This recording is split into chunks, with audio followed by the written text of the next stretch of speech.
গণঅভ্যুত্থান হবে, বাবা ডাক দে না, তোর ডাকে 10,000 মানুষ আসে কি? রাশেদ খান, আপনি তো প্রকৃতপক্ষে খান না।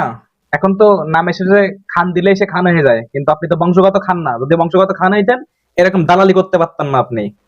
আপনার পিঠে আপনি সালা বেঁধে রাখেন, ওই যে বস্তা আছে দেখছেন, সালার বস্তা, ওই সালার বস্তা বেঁধে রাখেন। সেই দিন আসতেছে আপনার, মানে পাবলিক এমন পিটাবে আপনাকে, আপনি দৌড়ানি দিয়েও কোলাইতে পারবেন না। সেই দিন আসতেছে আপনার, শুধু দালালি করার কারণে।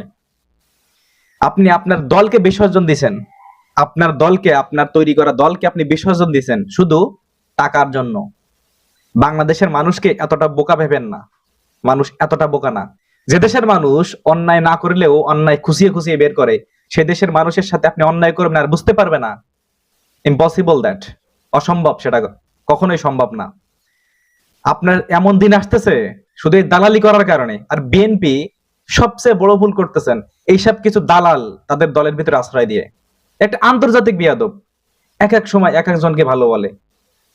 আপনি নির্দিষ্ট ভাবে একটা দল করেন, কোনো অসুবিধা নাই। আওয়ামী লীগ করেন, বিএনপি করেন, জাতীয় পার্টি করেন, এনসিপি করেন, জামাত করেন, কোনো অসুবিধা নাই। কিন্তু আপনি এক এক সময় আপনার যে মত চেঞ্জ করতেছেন, কিসের বিনিময়ে? জাস্ট মানি, শুধুমাত্র টাকার জন্য আপনি আপনার দল চেঞ্জ করতেছেন, যখন তখন দল চেঞ্জ করতেছেন।